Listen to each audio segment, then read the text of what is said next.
Hanunhor, Yevokbo, Yevokwinsirpo. Amen. This week we celebrate Thanksgiving in the United States. Celebrating Thanksgiving next week. Are you guys excited? Yeah, I know why you're excited. It's because there's no school next week, and that's something to be thankful for. And it's a great gift of our past great presidents. Did you know that George Washington and then Abraham Lincoln, they put aside this special day in this country where we thank God for all the gifts we have? What are some of those gifts? Your mom and dad. Nora. The water you drink. The food you eat. This country, this church, your home. But having a Thanksgiving Day brings up a funny question, doesn't it? Is Thanksgiving Day the only day of the year that we're supposed to be thankful? No. Just like we only have one birthday, but you're alive every day.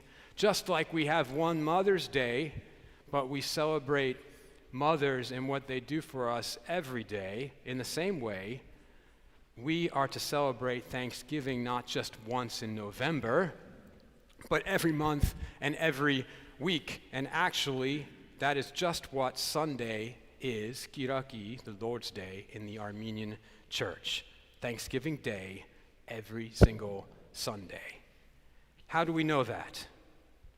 Well, first, it's one of the very words we use for Sunday worship, correct? What is one of the words we use for Sunday worship? Eucharist. And Eucharist is simply Greek for thank you, Evcharisto.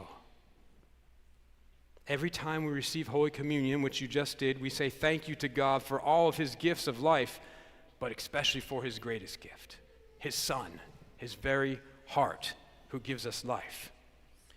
And we even sing out thanks throughout the whole Badarak. Right, Stepan, we have Gohanamk, which means we thank you. We have Litzak, which is we thank you for filling us. In fact, here's the words that we just sang.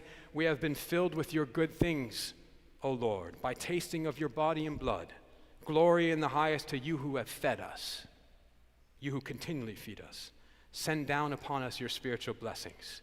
Every Sunday in church, we say thank you literally in 100 different ways, ritual, church, chants and prayers.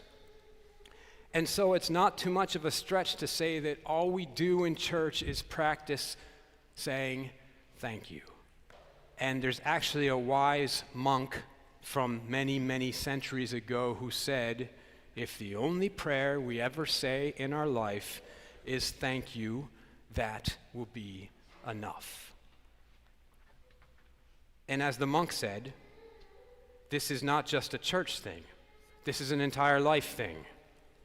Everything we do in church is just practice that's then supposed to be applied outside of church.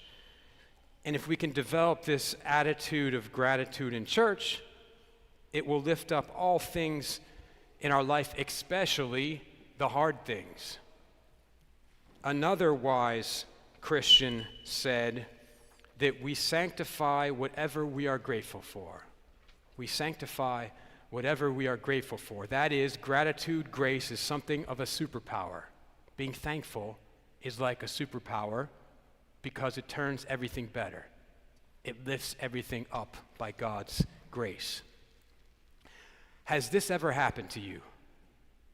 You aren't feeling good about something, or you're worried, or you're anxious.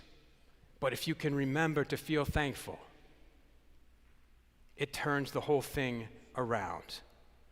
This happens to me daily, to be honest with you. Daily. But so I won't feel too bad about myself, we see in today's reading that I'm in good company, and maybe you too. The disciples were always worried, and they were always anxious, and for good reason, because following Jesus is the greatest challenge of anyone's life. But Jesus patiently teaches them and us that being thankful is all about learning how to see correctly. Look at the grass, says Jesus. Look at the birds. Look at the flowers. They don't worry. They are simply what they are by God's design and by God's care. Same with you and me. Don't worry. You are simply who you are by God's design and who you were made to be. Notice and be grateful for the simple miracles. Yesterday, I baptized a 6-month-old, and then I went to a 1-year-old's party. And I want to remember what they know. They know that everything is gift, that everything is wonder, and we can trust in God to care for us. And once we really remember and know and believe that every day and everything is a gift, what then is the automatic response? The automatic response is to pay it forward to others, everyone, anyone, God. And that's why also our discipline of stewardship is so important, because it's practicing the truth that God the Father is a generous giver, and so are we sons and daughters of the Father. And so it's easy to be skeptical and think that stewardship is just a different way to fundraise, but I know, and many of you know, that you're a better person, and I'm a better person because I am learning how to give. I'm practically speaking becoming a better Christian by learning how to give. Giving time and talents and treasure. Yes, to St. Hagop, we love St. Hagop, but to everyone and anyone that you choose, so long as we're generously paying forward the generous gifts that have come to us. And as we learn to do this, we'll not only grow healthy and strong as a church community, we'll also be healthy and strong as individuals with that superpower of gratitude and giving. And then Thanksgiving, it won't just be one day of the year, it will be every day. And this gratitude is truly the only prayer and only practice. We need to be happy and healthy and whole in this life unto the next, now and always, and into the ages of ages. Amen.